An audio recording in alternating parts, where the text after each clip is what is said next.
ससुर को 1.5 लाख उधार दिए पैसे वापस मांगने पर लालची पत्नी ने पति सहित उसके परिवार के खिलाफ रची साजिश। झूठी मेडिकल रिपोर्ट्स तैयार कर पहुंची थाने, कराई झूठी एफआईआर। इससे पहले भी ऐंठती रही पति से पैसा। सूर्यावा, जी हाँ, भदोही जिले के सूर्यावा थाना क्षेत्र के अंतर्गत कस्तूरीपुर गांव रहीवासी ताज मोहम्मद उर्फ गुड्डू पुत्र मुर्तजा हाशमी की शादी रेशमा पुत्री मकसूद हाशमी नामक लड़की से सन 2011 में हुई। जब यह शादी हुई थी उससे कुछ महीने बाद तक इसी ताज मोहम्मद की ससुराल में बड़ी कीमत बड़ी इज्जत थी, क्योंकि तब ये ताज मोहम्मद अपने ससुराल वालों की हर एक मांग पूरी करता था। तब इस नौजवान की गिनती एक कामयाब कमाऊ पुरुष में होती थी।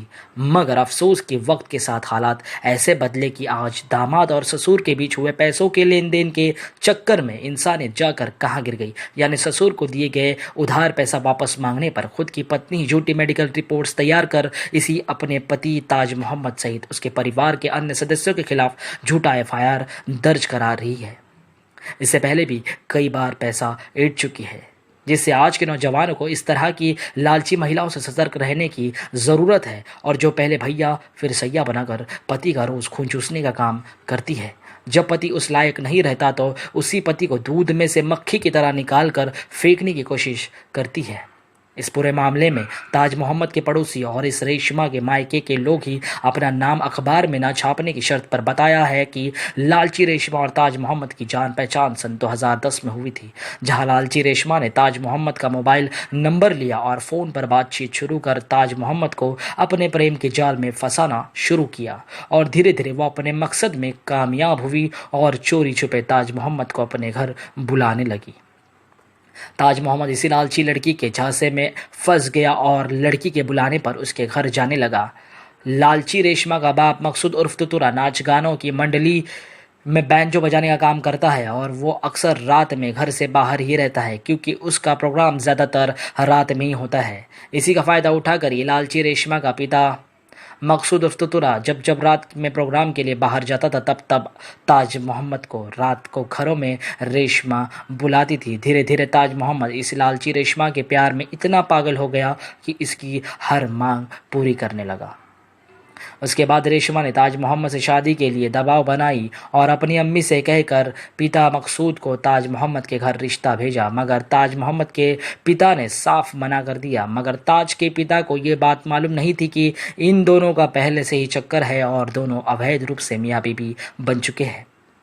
बाद में जब मालूम पड़ा कि अगर हंसी खुशी से उनकी शादी नहीं की गई तो ये लालची रेशमा उस ताज को भगा के ले जाकर चोरी से शादी कर सकती है। फिर क्या था, ताज के पिता शादी के लिए राजी हो गए और महज कुछ दिनों के अंदर ही इन दोनों की शादी करा दी गई। शादी का 80% खर्च भी ताज मोहम्मद ने ही उठाया।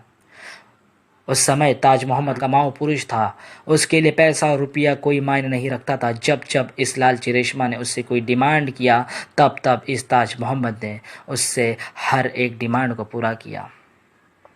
अभी कुछ महीने पहले की बात है। रेशमा के कहने पर ताज मोहम्मद ने अपने ससुर को 1.5 लाख रुपया कुछ महीने के अंदर वापस लौटा देने की शर्त पर उधार दिया था, जिसका समय पूरा होने पर ताज मोहम्मद ने अपने ससुर से पैसा मांगा था। ससुर सहित पत्नी रेशमा इस ताज मोहम्मद को अपनेपन की दुहाई देने लगी। परेशानी बताकर ताज मोहम्मद द्वारा दिया गया पैसा माफ़ करने के लिए उस पर दबाव बनाने लगी।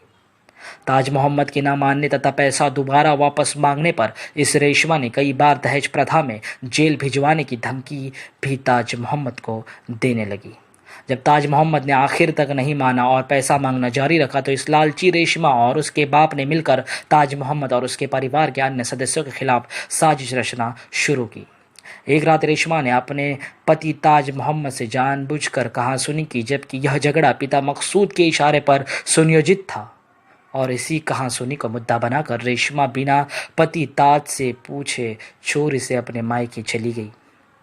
फिर क्या था, प्लान के मुताबिक लालची रेशमा ने खुद पर चोट देकर झूठी मेडिकल रिपोर्ट्स तैयार कर अपने पिता मकसूद के साथ स्थानिक थाने पहुंच और ताज मोहम्मद सहित उसके परिवार के अन्य सदस्यों पर दहेज प्रथा का झूठा एफआईआर दर्ज कर दिया। हद तो तब हो गई कि मियाँ बीबी के बीच हुई इस कहासुनी की घटना के समय रेशमा और उसका पति ताज मोहम्मद और उसके 4 बच्चों में 3 बच्चे ही घर में मौजूद थे, जबकि बाकी परिवार के सभी सदस्य 3 महीना पहले ही मुंबई आ चुके थे। जिसका प्रमाण रेलवे टिकट के तौर पर मौजूद है। और हाँ, इस बात का सबसे बड़ा सबूत उस लालची रेशमा की बड़ी लड़की अनम है, जो खुद अपनी दादी और बुआ और बड़े पापा के साथ मुंबई 27 दिसंबर को रवाना हुई थी, जिसका प्रमाण रेलवे टिकट के तौर पर आज भी मौजूद है। अब इस एफआईआर में उन लोगों का भी नाम डाला गया है जो इस कहासुनी की घटना से 3 महीने पहले मुंबई आ चुके थे और अभी तक मुंबई ही में हैं। अब इस पूरे प्रकरण में एक बात तब साफ साफ झूठ दिखने लगा जब उस लालची रेशमा ने इस एफआईआर में ताज मोहम्मद के बड़े भाई पत्रकार आरिफ हाशमी का नाम इस एफआईआर में डाल दी, जबकि पत्रकार आरिफ हाशमी 9 महीने पहले ही मुंबई आ चुके थे, जिसका प्रमाण प्लेन की टिकट के रूप में आज भी मौजूद है। और आज भी पत्रकार आरिफ हाशमी मुंबई ही में मौजूद है। आरिफ हाशमी के स्टूडियो से लेकर ऑफिस तक की सीसीटीवी फुटेज ही इस लालची रेशमा को बेनकाब करने के लिए काफ़ी है। अब हम आपको बता दें कि ये आरिफ हाशमी कौन है। जी हाँ, आरिफ हाशमी पिछले 12 वर्ष से मुंबई ठाणे के मुंब्रा शहर में पत्रकारिता कर रहे हैं।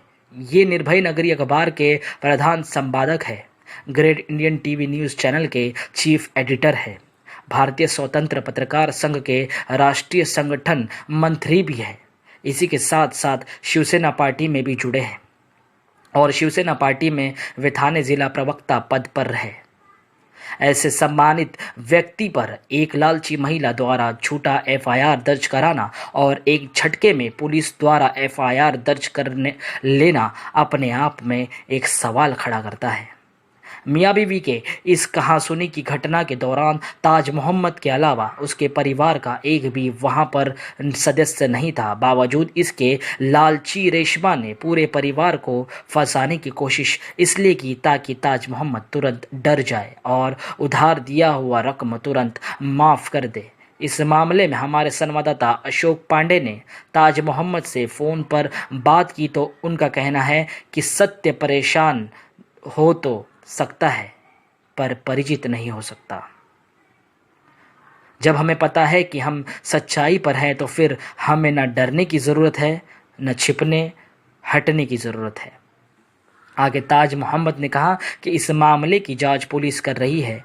हमें पुलिस प्रशासन पर पूरी उम्मीद है, पूरा भरोसा है कि इस मामले की निष्पक्ष जांच होगी और उस निष्पक्ष जांच में दूध का दूध, पानी का पानी साफ हो जाएगा।